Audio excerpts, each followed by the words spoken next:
தமிழ் அகம் நேயர்களுக்கு இனிய வணக்கம். கன்வார் யாத்திரை அப்படின்னா என்ன?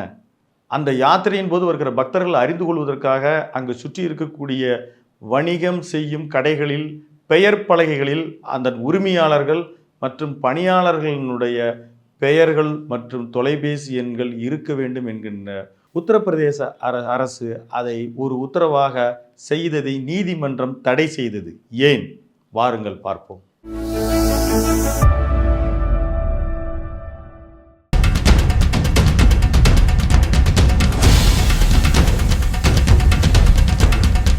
கன்வார் யாத்திரை என்றால் என்ன? அது நம்ம ஊரில் நடக்கக்கூடிய ஒரு காவடி யாத்திரை என்று சொல்வோம். தைப்பூச விழாவோடு நம்ம ஒப்பிடலாம். பல்வேறு ஊர்களிலிருந்து தைப்பூச விழாவிற்காக பழனிக்கு நம்மளுடைய பக்தர்கள் காவடி எடுத்து வருவதை நாம் பார்த்திருக்கிறோம். நடைபாதையாக வருவதை பார்த்திருக்கிறோம். அதை போல வட இந்தியாவில் சிவனை நோக்கி சோமவார விரதம் என்றொன்று இருந்து பக்தர்கள் ஒரு மாதம், குறிப்பாக ஜூலை 15 ஆகஸ்ட் 15 வரை இந்த 30 நாட்கள் அவர்கள் பக்தி கோலம் பூண்டு பத்ரிநாத், கேதார்நாத் மற்றும் பிரயாகை, வாரணாசி போன்ற பகுதிகளுக்கு அவர்கள் ஒரு தீர்த்த யாத்திரையை மேற்கொள்கிறார்கள். அதன் விளைவாக அந்த ஒரு மாத யாத்திரையை குறிப்பாக சிவராத்திரிக்கு முன்பும் அமாவாசைக்கு முன்பும் அங்கிருந்து புனித நீரை தங்கள் காவடியில் தோள்களில் சுமந்து மீண்டும் நடைபாதையாக தங்களுடைய ஊரில் இருக்கக்கூடிய சிவாலயங்களுக்கு சென்று அபிஷேகத்திற்கு தருவதை வழக்கமாக வைத்திருக்கிறார்கள். அதுதான் கன்வார் என்றக்கூடிய ஒரு காவடி யாத்திரை. இந்த காவடி யாத்திரை மிக புகழ் பெற்றது. இன்னும் சொல்லப்போனால் 2010-11 ஆண்டு காலங்களில் கணக்கெடுப்பு செய்த போது 12 மில்லியன், சுமார் 1,20,00,000 பேர் கலந்து கொண்டதாகவும் கிட்டத்தட்ட கோடிக்கணக்கான மக்கள் இந்த யாத்திரையில் கலந்து கொள்கிறார்கள். பீகார், மத்திய பிரதேசம், உத்தரப்பிரதேசம் என்று உத்தரப்பிரதேசத்துக்கு சுற்றி இருக்கக்கூடிய மக்கள் இதை ஒரு வழிபாட்டு முறையாக கொண்டிருக்கிறார்கள். தேசிய நெடுஞ்சாலை 85 வழியாக நிறைய மக்கள் உத்தரப்பிரதேசத்தினுடைய மிக முக்கியமான புனித நதிக்கரைகளுக்கு சென்று அடைகிறார்கள்.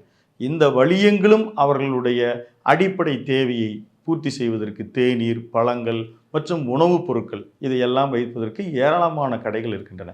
நம்மூரில் கூட அந்த மாதிரியான திரு ஆலயங்களுக்கு சுற்றி நமக்கு ஒரு பூஜைக்கு தேவையான பொருட்களை பல்வேறு மதத்தினர்கள் வைத்திருப்பதை நாம் இன்றைக்கு போனாலும் பார்க்கலாம். ஊதுபத்தி, கற்பூரம் போன்ற பொருட்கள் மட்டுமல்ல, பழங்களையும் பல்வேறு மதத்தினர் கொண்டு வந்து கொடுத்திருக்கிறார். உத்தரப்பிரதேச அரசு கடந்த ஆண்டு முதலேயே ஒரு உணவுப் பொருள், பேக்கடு ஃபுட் எது இருந்தாலும் அதன் மீது உரிமையாளர் யார் என்கின்ற பெயர் பொறிக்க வேண்டும் என்று அது ஒரு சட்டமாக இயற்றி அதில் அர்பன் மற்றும் நகராட்சி துறைகளில் அதை ஒரு வலியுறுத்தல் செய்யப்பட்டு வந்தது. இதற்கு மிக முக்கிய காரணமாக இருந்தது யஸ்வீர் என்கின்ற ஒரு மடாதிபதி.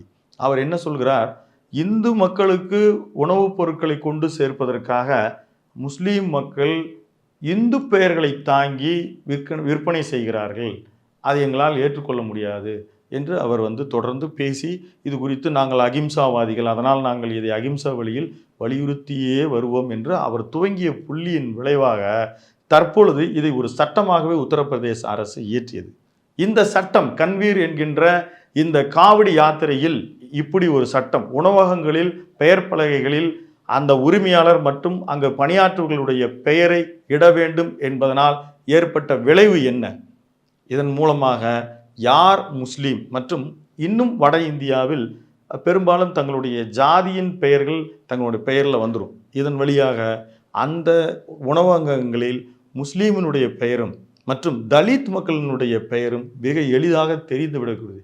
இதனாலே அங்கு நடக்கக்கூடிய நிறைய தாபாக்கள், உணவு விடுதிகளில் சைவ உணவுகள் பரிமாறுவதாக இருந்தாலும் சரி, அங்கு அவர்கள் பணியாளர்கள் முழுவதும், அதுவும் இந்த மாதிரியான காலகட்டங்களில் விவசாய கூலியாக இருப்பவர்கள் இந்த குறிப்பிட்ட காலங்களில் பணிக்காக, இந்த விசேஷ காலங்கள், இப்போ திருவண்ணாமலையில் ஒரு கிரிவலம் நடக்கிறது, அதை சுற்றி கடைகள் எல்லாம் இருக்கின்றன. அந்த குறிப்பிட்ட காலத்திற்கு வியாபாரத்திற்கென்று அப்போ சில தொழிலாளர்கள் அங்கிருந்து இங்கே வருவார்கள். அந்த மாதிரி தொழிலாளர்கள், குறிப்பாக முஸ்லீம் மற்றும் தலித்து இளைஞர்களுக்கான பணிகள், முற்றுமான வாய்ப்புகள் மறுக்கப்பட்டு விட்டன. இதை போலவே அங்கு ஒரு முஸ்லீம் ஒரு கடையை வச்சிருக்கிறாரு, ஒரு இந்து நண்பரோட தோழரோட சேர்ந்து அந்த கடையை வைத்திருக்கிறார். அப்படி இருக்கிற பட்சத்தில் அவர் எதன் வழியாகவும் அந்த உரிமையாளர் கணக்கு வைத்திருப்பவர் அப்படின்ற அடிப்படையில் அவருடைய பெயர் இருக்கிறது. ஒருத்தர் வக்கீல் ஷாஹேப் அப்படின்ற ஒரு பெயர் வச்சிருக்கிறார். அவர் என்ன மதம்னு தெரியல. அங்கே இருக்கக்கூடிய நகராட்சி நிர்வாகம் கேட்குது, நீ முஸ்லீம் தானா, உன் கடையில் முஸ்லீம்கள் பணியாற்றுகிறார்களா என்ற வகையில் அவர்கள் மிகப்பெரிய ஒரு இக்கட்டான சூழலுக்கு தள்ளப்பட்டிருக்கிறார்கள். இந்த பெயர் பலகைகள் அந்த உரிமையாளர் மற்றும் பணியாளர்கள் பெயரில் இட வேண்டும் என்பதை தடை செய்ய கோரி உயர்நீதிமன்றத்தில் அணுகிய போதும் 2 நீதிபதிகள் கொண்ட அந்த அமர்வு இதற்கு மிக தெளிவான ஒரு தீர்ப்பை தந்து நமக்கு ஒரு மன ஆறுதலை தந்திருக்கிறது. அது என்னவென்றால், இது மாதிரி வற்புறுத்தக்கூடாது. ஒரு கடைகளில் என்ன உணவு இருக்கிறது என்கின்ற பட்டியலை இடச் செய்யலாம். இன்னும் சொல்ல போனால் என்ன சமைத்தீர்கள் என்ற உணவை கூட காட்டச் சொல்லலாம். ஆனால் உரிமையாளரின் பெயரையோ பணியாற்றுவோரின் பெயரையோ கட்டாயம் பெயர் பலகையில் இட வேண்டும் என்பது அரசியல் அமைப்பு சட்டத்துக்கு எதிரானது என்று சொல்லி இதை நிறுத்தி வைத்திருக்கிறார்கள். இந்த விவாதம், இந்த செய்தி பரவலாக்கப்பட்டதன் விளைவாக இது ஒரு கருப்பொருளாக மாறி அங்கு என்ன நடந்திருக்கிறது, இது பெரும்பாலான மக்கள் இந்த குறிப்பிட்ட கடைகளில் பெயர் தாங்கிய கடைகளை தவிர்த்திருக்கிறார்கள். இன்னும் சில மக்கள் அதை ஒருபோது சிறு பொருட்டாகவே கருதாமல் அந்த கடைகளுக்கு சென்று, இது இவங்களுக்கு ஒன்று அவர்கள் எங்களுடைய சகோதரர்கள் தான், இது தெரிந்ததன் வழியாக எங்களுக்கு என்ன ஆகிட போகுது என்று தேநீர் பெறுவதும், பழங்கள் பூக்கள் போன்றவை இந்த மதத்திற்காக அது உருவாகுவதில்லை, எல்லோருக்காகவும் உருவாகிறது. இங்கு விலையும் பொருளும் தான் முக்கியம் என்று அதை வாங்குவதை பல்வேறு தொலைக்காட்சிகளிலும் ஊடகங்களில் நாம் பார்த்து தான் வருகிறோம். இன்னும் சொல்லப்போனால் கடந்த காலத்தில் இது போன்ற யாத்திரைகளில் அந்த இடங்களை தாண்டி வரும்போது பெரும்பான்மையான முஸ்லீம்கள் வசிக்கிற இடத்திற்கு அந்த இடத்தில் உணவு கூடங்கள் மற்றும் தங்கும் இடங்களை முஸ்லீம் மக்கள் மற்றும் என்ஜிஓஸ், முஸ்லீம் அமைப்பை சார்ந்த என்ஜிஓஸ் அமைத்து கொடுத்திருக்கிறார்கள். ஆனால் இந்த ஆண்டு அவர்கள் அதை செய்வதற்கு தயங்கி இருக்கிறார்கள். இதை நாங்கள் செய்வதன் வழியாக ஏதேனும் ஒரு சிறு மோதல் ஏற்பட்டுவிடுமோ என்கின்ற ஒரு தயக்கம். இந்த தயக்கம்தான் அங்கு ஆளுகின்ற அரசு அடைந்த வெற்றியா? ஒரு இந்து முஸ்லீம் மக்களுக்குரிய ஒரு ஒற்றுமையை தோற்றுவிப்பதற்காக தங்களுடைய நடவடிக்கைகளை மேற்கொள்ள வேண்டுமா, அல்லது மத பிளவுகளை உருவாக்கக்கூடிய அளவில் புதிய புதிய சட்டங்களை இயற்றுவது சரியானதாக இருக்குமா? தென்னிந்தியா முழுவதுமே இப்பொழுதும் அமைந்திருக்கப்பட்டிருக்கிற திருக்கோயில்களில் அருகாமையில் பெரும்பாலான இஸ்லாமியர்கள் தங்களுடைய கடைகள் வைத்திருப்பது, பூஜை பொருட்களுக்கான உதவிகளை செய்வது என்பது இங்கு இணக்கமான ஒரு மத நல்லிணக்கத்தை நாம் காண முடியும். ஆனால் வட இந்தியாவில் இதுகாரும் அப்படித்தான் இருந்தது. தற்பொழுது ஒரு சிறு பொறி, ஒரு சின்ன சட்டத்தின் வாயிலாக அங்கு மக்களுக்குள் ஒரு சின்ன பிளவு ஏற்பட்டிருக்கிறதை நீதிமன்றம் சரி செய்திருக்கிறது. இது போன்ற விஷயங்களில் தொடர்ந்து மத குருமார்களும், இன்னும் சொல்ல போனால் இந்து மதத்தில் மிகப்பெரிய அளவுக்கு செல்வாக்கு மிகுந்தவர்கள் இது குறித்து பேச வேண்டும். உத்தரப்பிரதேசம் என்பது இந்து மற்றும் முஸ்லீம்கள் பெரும்பான்மையாக வசிக்கின்ற ஒரு இடம்.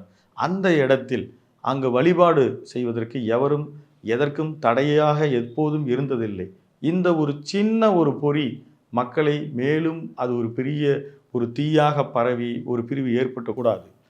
அதே போலவே இந்து சமயத்தினுடைய மிகப்பெரிய ஆன்றோர்கள், சமய நல்லிணக்கத்தை பேணுகின்ற எண்ணமுடையவர்களும், மற்ற மதத்தினுடைய உயர் இடத்தில் இருக்கிறவர்களும் இது ஒன்று கூடி இது சம்பந்தமான விஷயங்கள் மிகப்பெரிய அளவில் பெருகாமல் தடுக்க வேண்டும் என்பதுதான் இந்த செய்தியின் நோக்கம். மீண்டும் ஒரு செய்திக்கு பின்னால் சந்திப்போம். நன்றி, வணக்கம்.